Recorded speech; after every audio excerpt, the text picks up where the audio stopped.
until they are fully developed. These artificial wombs are designed to help premature babies to continue developing after their birth. But emerging scientific research is making it possible to use them to create designer humans entirely from scratch. So I have not tested this myself. However, I just saw a video, and I've heard this before, but I'm not sure if it's true, that apparently your iPhone takes an infrared picture of you every 5 seconds. I'm gonna show you guys the video. Have your home screen? It's on the home screen. Not touching anything. No buttons. Okay, infrared lens on the camera. Boom, there was one. 2. That's so wild. Okay, cover the camera. Oh, there's another one. Okay, nothing. Oh, it's trying. It's taking pictures of your finger. Scariest conspiracy theories in the world that will seriously change your life. In this series we'll be going through various conspiracy theories from different tiers. So this right here shows a list of the conspiracy theories in the world. At the top you get the most well known, not so scary ones, to right at the bottom which will literally change the way you see the world. So if you're easily scared, do not watch this series and just keep on scrolling. But let's kick off part 2. So today we're speaking about the Titanic. Now there's lots of theories about what happened to the Titanic, but this one is huge. So the theory is that the Titanic never hit an iceberg, and that it actually sunk for a completely different reason which you will not believe. So, let's go. So we all know the Titanic did sink, because that's a fact. But photos came out from before it sank showing this. Literally a burn area, and that is where the boiler room was. You know, all fires and stuff there, so maybe a fire broke out. Now, this is where it gets even crazier. Several people who were on the Titanic but survived it said this. They were all interviewed on various different grounds, and not one of them mentioned anything about an iceberg. No one said anything about it. However, several people said that there was a fire. A fire broke out in the boiler room before they set sail, and they thought maybe that had something to do with it. But when questioned again about, was there an iceberg? No one said yes. They all said, no, there was no iceberg. So what actually happened? This series is about to get extremely messed up, so make sure you hit that. And I be getting caught in the rabbit hole on TikTok. These conspiracy theories be getting me caught up. I mean, they be having pretty good points too. Got me thinking about my life. Like, is the world flat? Is somebody wearing Gucci Man as a suit? Is the world hollow? Am I even a man? Am I? I honestly can't understand people that think COVID's a massive government conspiracy to control the world population. Like, the government can't even fill in the potholes in the road out the front of my house. It's just a small step up to orchestrate a global pandemic so you can vaccinate everyone and install microchips into their brain. Prometheus. Life on Earth was created by a group of giant aliens, known as the Engineers. However, the Engineers grew displeased with humans and created a version of the Xenomorphs, aka the aliens, to destroy us. At one point, archaeologist Elizabeth Shaw says, "They created us, then they tried to kill us. They changed their minds. I deserve to know why." The why is simple. We failed them and killed those they sent to help guide us. The human species is a failed experiment that they want to end. The movie takes place in 2093, and we know that 2,000 years ago is when the Engineers made the decision to destroy us. What significant event happened on Earth 2,000 years ago? The crucifixion of Jesus Christ. Perhaps Jesus himself was an emissary sent by the Engineers to guide us. When humans even turned on him, the Engineers knew we were irredeemable as a species and decided to destroy us. Sound crazy? Consider the Christian symbolism throughout the movie. Shaw herself is infertile, and yet she becomes pregnant with one of the aliens. And when does this birth happen? Christmas Day. The name of the planet itself is a clue.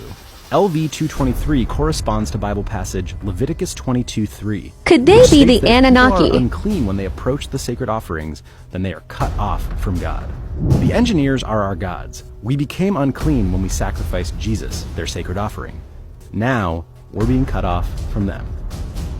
Jesus attempted to save humanity through self-sacrifice. When the Engineer ship, which is full of aliens, is headed towards Earth to destroy us, Captain Janek and his crew sacrificed themselves to save humanity by crashing into the Engineer ship. All three have their arms raised over their heads, with Janek elevated in the middle of his 2 crewmen, the exact same position as Jesus and the 2 thieves when they were crucified at Calvary. And it's not an accident that Shaw is wearing a crucifix for the entire movie. So if Prometheus was about Genesis, which is the creation of life on Earth, will the upcoming sequel be Revelation? What's a conspiracy theory that you 1,000% believe in? I'll go first. That Area 51 isn't where we think it is. It's actually a little bit closer to home. So I believe we are Area 51. And that military base in the middle of the desert that no one can go, the one where you can get shot on sight, is the exit. Why do you think they can shoot you on sight? Because they don't want us to leave. Crazy conspiracy theories from around the world, no matter how daft they might seem.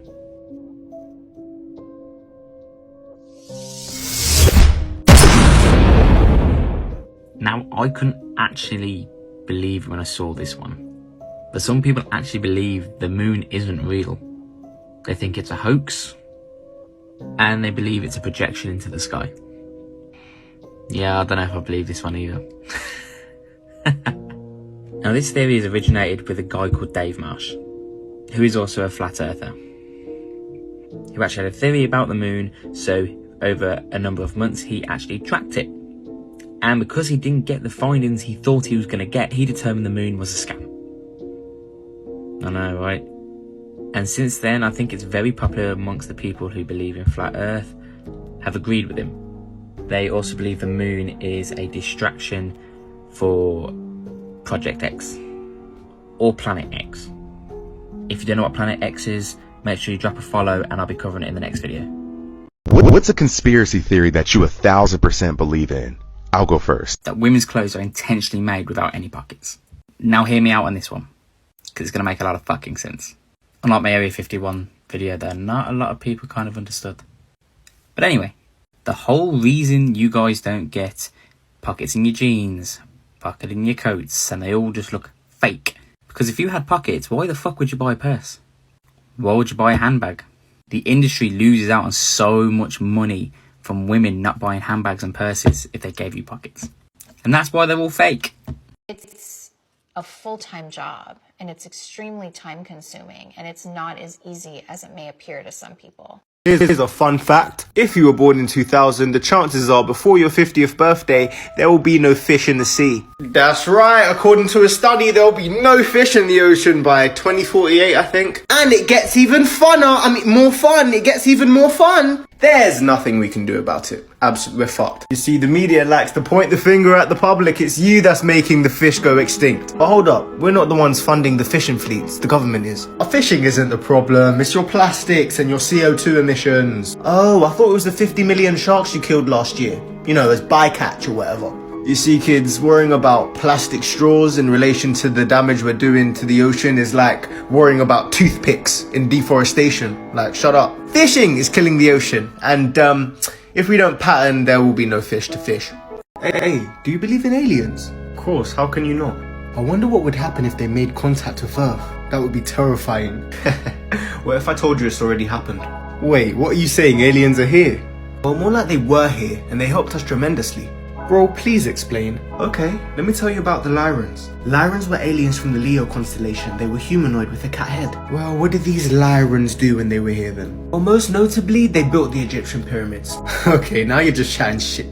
Wait, it was ancient Egyptians who worshipped the cats, right? Yep. Okay, that's crazy. Lyrans were over 20 foot tall. That's why they could build the pyramids. But why make the pyramids in the first place? It's believed they used them as a portal to get back to the Leo constellation. Well, I mean, it makes sense, but how can I trust this info? Western society has whitewashed history so much to the point where there is no real truth. Just choose to question everything. Well, I guess we'll never know. We have been lied to about the nature of the moon. According to William L. Cooper, who actually made this book and got killed for it, exposes what really is the true nature of the moon. I highlighted it so y'all can see. He said, we have been lied to about the true nature of the moon, the planets, Mars and Venus, and the real state of technology that we possess today at this very moment. Now check out what we're about to read next. Look what Dude had to say.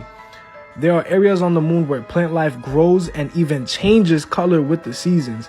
This seasonal effect is because the moon does not, as claimed, always present the exact same side to the earth or the sun.